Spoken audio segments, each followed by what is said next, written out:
Michael জ্যাকসনের আগে ছিল cat Steven. তিনি কোরআন শরীফের তেলাওয়াত শুনলেন কারি আব্দুল সামাদ আব্দুল বাসেতের কাছে।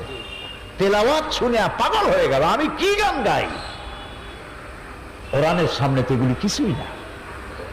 তিনি কোরআন শুনে মুগ্ধ হলেন, কোরআন হাদিস পড়লেন এবং এক পর্যায়ে তিনি পড়লেন লা ইলাহা ইল্লাল্লাহু মুহাম্মাদুর রাসূলুল্লাহ। তার মুসলমান নাম হলো ইউসুফ ইসলাম। বাংলাদেশে কয়েকবার সফর তিনি করেছেন এবং আমি তার সাথে একসাথে কতগুলি প্রোগ্রাম করেছি। লন্ডনে বাড়ি, কলেজ করেছেন, কিন্ডারগার্টেন স্কুল করেছেন। এক মিটিংয়ে তিনি বললেন, বড় শিক্ষণীয় কথা, এক মিটিংয়ে তিনি বললেন জনসভায় লন্ডনে, বললেন আমি কোরআন হাদিস পড়ে বুঝে ইসলাম কবুল করেছি, কিন্তু আজ 25 বছর পর, ইসলাম কবুল করার 25 বছর পর এখন আমার চিন্তা হয় যে কোরআন এবং হাদিস পড়ার আগে যদি আমি এই মুসলমানগুলি দেখতাম তাহলে বোধহয় ইসলাম কবুল করা আমার পক্ষে সম্ভব হতো না। আমার কাছে মনে হলো ইউসুফ ইসলাম যেন গোটা মুসলিম মিল্লাতের গালের উপর একটা থাপ্পড় কষে দিয়েছে। তিনি বলতে চাইলেন কোরআন আর হাদিস যে মুসলমান ডিমান্ড করে, যে কোয়ালিটি কামনা করে যে মুসলমানদের, আমরা সেই মুসলমান নই। আমি গতকালও বোধহয় বলেছি এই কথা যে মরা মানুষ জিন্দা হওয়ার কোন সুরত যদি থাকতো আর একজন সাহাবী যদি জিন্দা হতে পারতেন তাহলে আমাদের অবস্থা দেখে বলতেন আল্লাহর কসম, রাসূলুল্লাহ যে মুসলমান বানায় রেখে গিয়েছিলেন আল্লাহর কসম এগুলি সেই মুসলমান না। প্রিয় ভাই সব, কোরআন পৃথিবীতে এসেছিল একটি সুন্দর সঠিক মানব গোষ্ঠী তৈরি করা, যারা চুরি করবে না, ডাকাতি করবে না, জেনা করবে না, হত্যা করবে না, দর্শন করবে না, যারা হবে সুখী, যারা হবে সমৃদ্ধশালী, যাকে দেখে কেউ ভয় করবে না, যাকে দেখে আশ্রয় পাবে মানুষ। রাসূলুল্লাহ তাই ছিলেন। প্রিয় ভাই সব, এই নবুয়তের মিশন যারা আল্লাহ তাআলা যাদেরকে নবী বানালেন সেই নবীদের মধ্যে শ্রেষ্ঠ নবী, সর্বশেষ নবী, যার নাম বিশ্ব নবী মুহাম্মদুর রাসূলুল্লাহ সাল্লাল্লাহু আলাইহি ওয়াসাল্লাম। দুনিয়ার যত নবী এসেছেন সমস্ত নবীরা হলেন এলাকা ভিত্তিক নবী, ভাষা ভিত্তিক নবী। আর আমাদের নবী কি? জোরে বলেন, বিশ্ব নবী। কোথায় পাইলাম? এইখানে, এই কোরআন শরীফ। আল্লাহ রাব্বুল আলামিন বলেন কুল ইয়া আইয়ুহান নাসু ইন্নী রাসূলুল্লাহি ইলাইকুম জামিআন। আল্লাহ তাআলা বলেন নবী আপনি বলুন, হে মানব সকল, আমি আল্লাহর পক্ষ থেকে তোমাদের সকলের জন্য আমি রাসূল হয়ে এসেছি। এই পৃথিবীতে সব থেকে বেশি মর্যাদা দিয়েছেন আল্লাহ তাআলা তার রাসূলকে। কোরআন শরীফে সমস্ত নবীদেরকে তো আল্লাহ নাম ধরে ধরে ডেকেছেন, ইয়া আদম, ইয়া জাকারিয়া, ইয়া ইয়াহইয়া, ইয়া মূসা, এমনকি আমার জাতির পিতারও নাম ধরে ডাকছেন আল্লাহ। বলেন নাই ও মুসলমানদের জাতির পিতা? জাতির পিতা কে? আসতে বললেন কেন? সন্দেহ আছে? জাতির পিতা কে? এই ঈমান মজবুত রাখবেন। জাতির পিতা একাধিক হওয়া মোটেই ভালো না।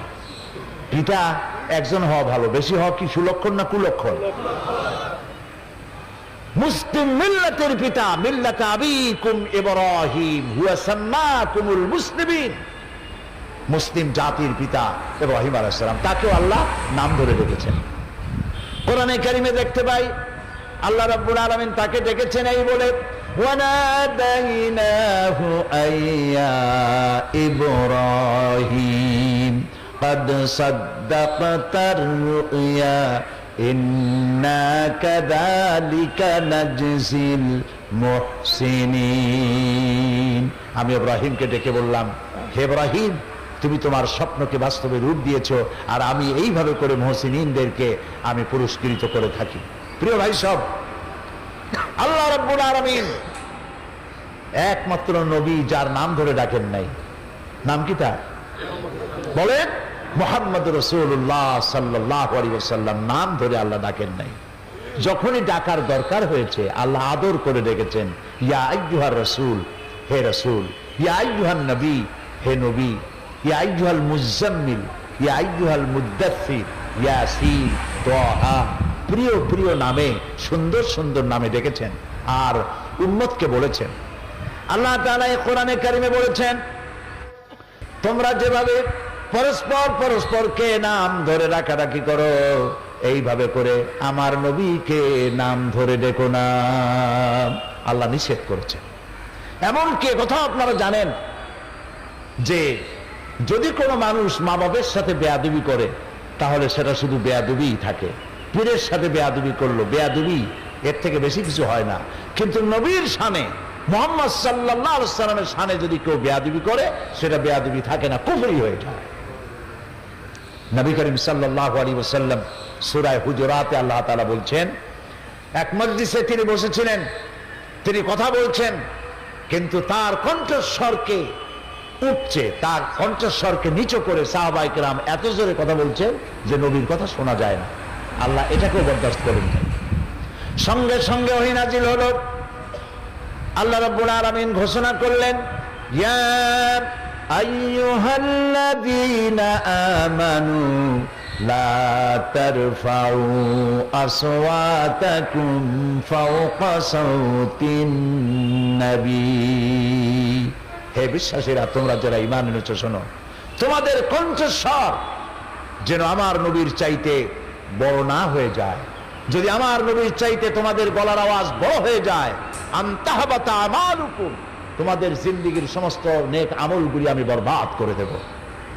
এখনো পর্যন্ত মসজিদে নববীতে রাসূলুল্লাহর কবরের সামনে এই আয়াতটি স্বর্ণাক্ষরে লেখা আছে। এটা সেই জায়গা, ইয়ে মাকামে আদব হয়, এখানে আদব করতে হয়, জোরে চিল্লায় কান্দাও যায় না, নীরবে ফোঁপায় ফোঁপায় কাঁদতে হয়। এখানে শুয়ে আছেন আল্লাহ তাআলা যাকে শোয়ায় রেখেছেন, যিনি হচ্ছেন আখিরি জামানার পয়গম্বর বিশ্বনবী মুহাম্মদ রাসূলুল্লাহ সাল্লাল্লাহু আলাইহি ওয়াসাল্লাম।